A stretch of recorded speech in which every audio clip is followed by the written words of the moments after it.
और ये दुष्ट मन कैसे तुम्हें बताएं, कितना नीच है। एक तरफ सलाह देता है भोग लो, दूसरी तरफ भय देता, क्यों भोगा, क्यों फंसा मैं, अब नहीं करूंगा।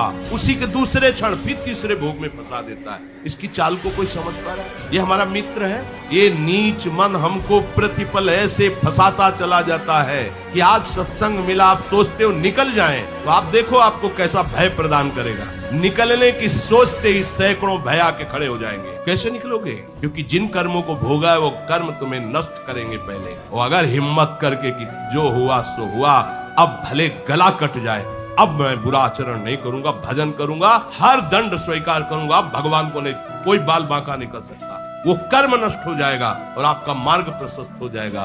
पर ये भय ऐसा नहीं है, ऐसे नहीं बोल पाओगे बिना हरि आश्रय के। निकालने के लिए हरि तैयार है, तुम तैयार हो जाओ, हाँ में हाँ मिलाओ, एक झटके में बाहर हो।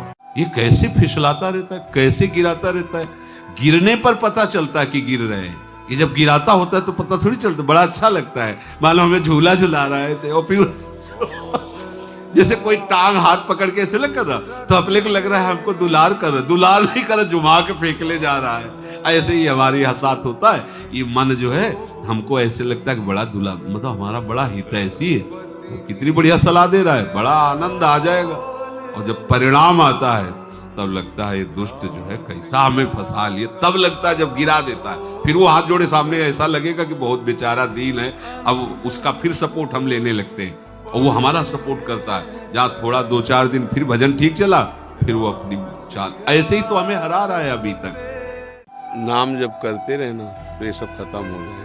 और नाम जप नहीं होगा तो तुम्हारी ताकत नहीं कि तुम रोक लो, विचार क्रिया में आ ही जाएंगे। स्फुरणा, संकल्प और क्रिया, अगर स्फुरणा में ही उसकी ताकत क्रिया तक न पहुंचने पावे तो वो है नाम जप। जब भगवत चिंतन, भगवान नाम जप करते रहो तो वो तुम्हें बल देगा कि क्रिया ना होने पावे, और अंदर ही अंदर जो गंदी बात चल रही वो नष्ट हो जाएगी। और अगर आप नाम जप नहीं करे तो अंदर जो चल रहा है वो तुम चाहे जितना संभालो, तुम्हारे संभलने में नहीं आएगा, वो संकल्प बनेगा और क्रिया हो जाएगा। इसलिए नाम जब पकड़े रहना तो बच सकते हो। जैसे जल कहीं भी छोड़ा जाए वो नीची गति में ही जाएगा, उच्च गति पहुंचाने के लिए यंत्र की आवश्यकता है। ऐसे मन कहीं भी छोड़ो वो नीची गति को जाएगा, ऊपर उठाने के लिए मंत्र की आवश्यकता है। गुरु मंत्र, गुरु कृपा से मिला नाम वो मन को ऊर्ध्व गति, ऊर्ध्वगामी बनाता है। नहीं तो 5 ज्ञानेंद्रियों के सहित मन भोगों में जब जाता है तो सुख है नहीं तो इसमें, नहीं तो इसमें होगा, इसमें नहीं तो इसमें होगा। ऐसे वो हर व्यक्ति, हर शरीर, हर वस्तु, हर पदार्थ का भोक्ता भाव ले आता है। इसी से पाप और हिंसात्मक वृत्तियां जागृत हो जाती है, जिन्हें राक्षसी वृत्ति कहते।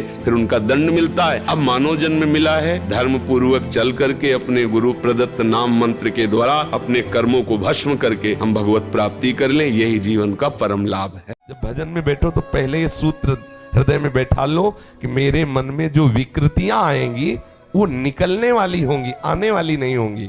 उन पर आप ध्यान ज्यादा ना दीजिए, आप ध्यान दीजिए मंत्र पर या इष्ट के रूप पर, तो वो धीरे धीरे एकदम खाली होते चले जाए। उपासक बैठता तो भजन के लिए, लेकिन वो पूरी एकाग्रता उस मन की चेष्टा पर कर, अब वो परेशान हो जाता है कि यार बढ़िया शांति थी पहले।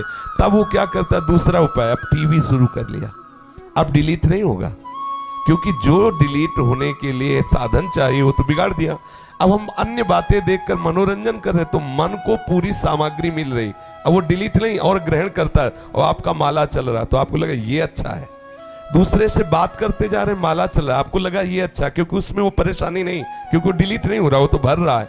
चतुरता ये है, विविक्त देश सेवित्व, एकदम एकांत स्थान में बैठो और बस शुरू कर दो नाम जप करना या ध्यान करना।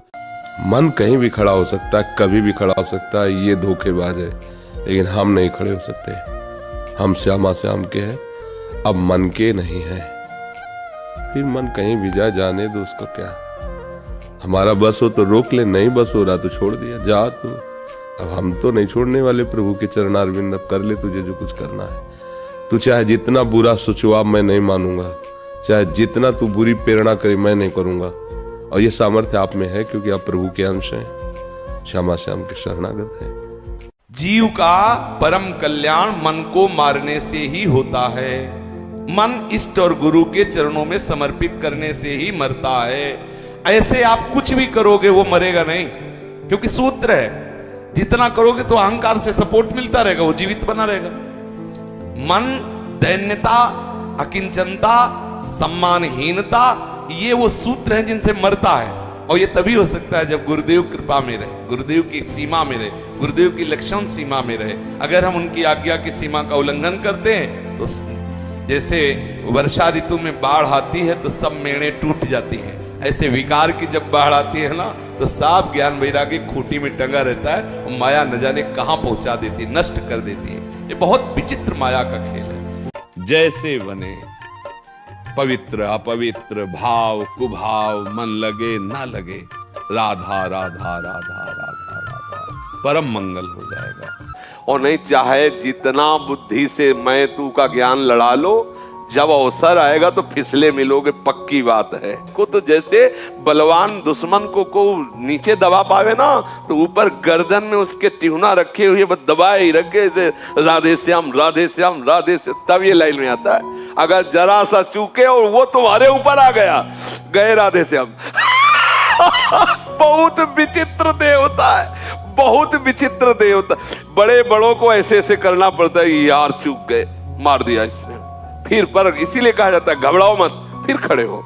हजारों बार ये हमें गिरावे तो भी हार नहीं माननी, आगे बढ़ना, विजय हमारी ही होगी।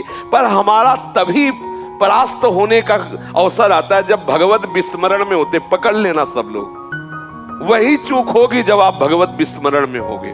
और भगवत विस्मरण चल रहा है, ये कुछ भी अपनी जितनी भी माया चाहे फैला ले मन, हमें परास्त नहीं कर सकता। अनुभव की बात करें, अगर आपके हृदय में बार बार चल रहा राधा राधा राधा वल्लभ राधा वल्लभ राधा, ये इसकी क्या सामर्थ्य की परास्त कर ले। हम तुम्हें बड़े प्यार से